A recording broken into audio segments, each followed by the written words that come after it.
All right, welcome back. And in this video, I'm going to be covering the second tip on how to have better sales conversations. And this one is about asking deeper, probing questions.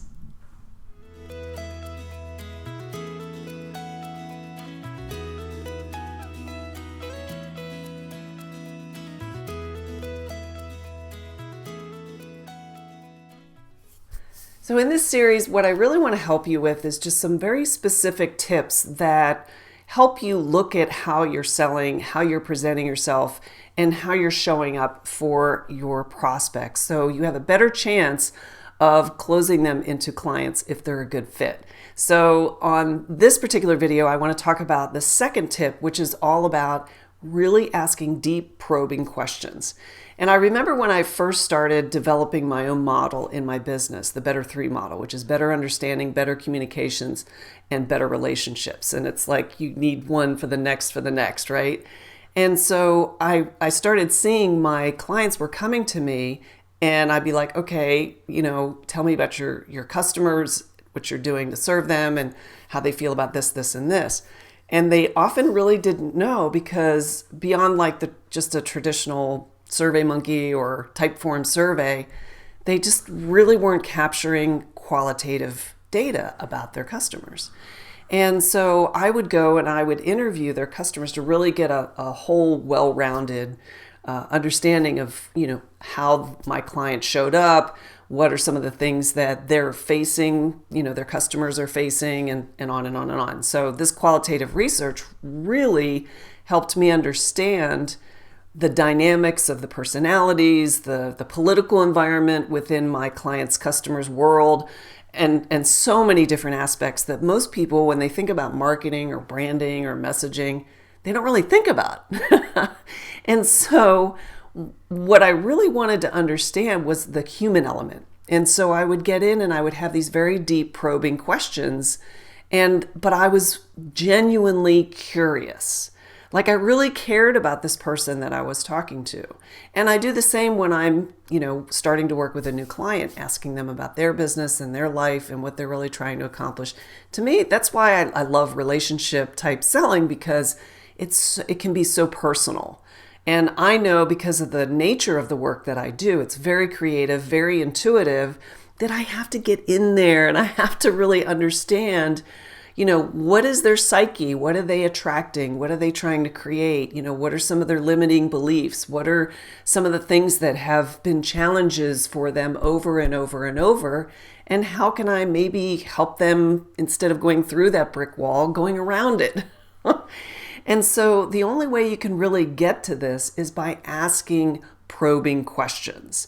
And when you're asking deeper probing questions, you're doing two things, right? You're coming from that, like in tip 1, the intention to serve and to really be there for them, but you're also caring about what they're doing and you're not letting them get away with generalizing their answers.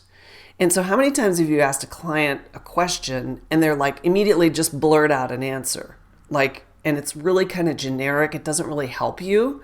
And so well, what do you mean by that? Or when you say this, what does that, how is that showing up? So when you're asking probing questions, you're not letting them get away with easy, slick, almost like knee-jerk answers.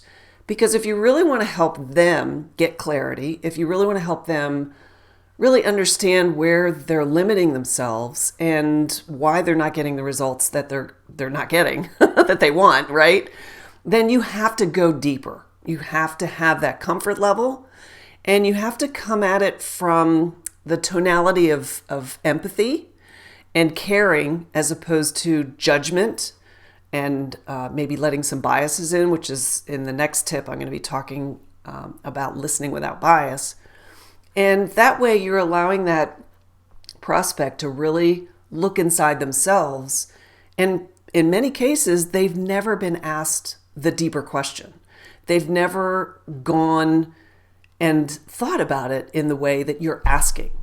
And one of the really cool outcomes of being very caring and asking questions when you're on these calls is not only do you as the interviewer or the person who's there to make an offer can see where the gaps are or where they are limiting themselves or why, like you're like, oh my gosh, this person has this. And because remember, we're objective, they're not, right? They have no objectivity about how they're showing up. That's why they're reaching out to us for help, right? To solve their problem.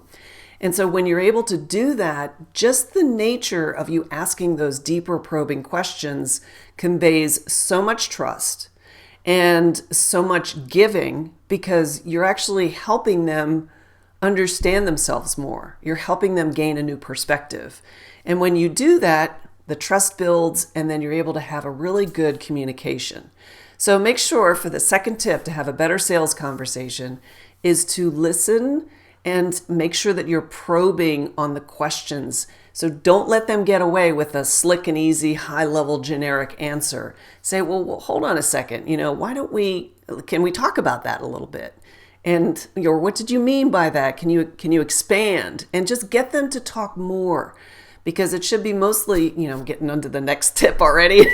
It should be mostly them talking and you listening. All right, so hopefully that tip was helpful to get you to have better, more productive sales conversations.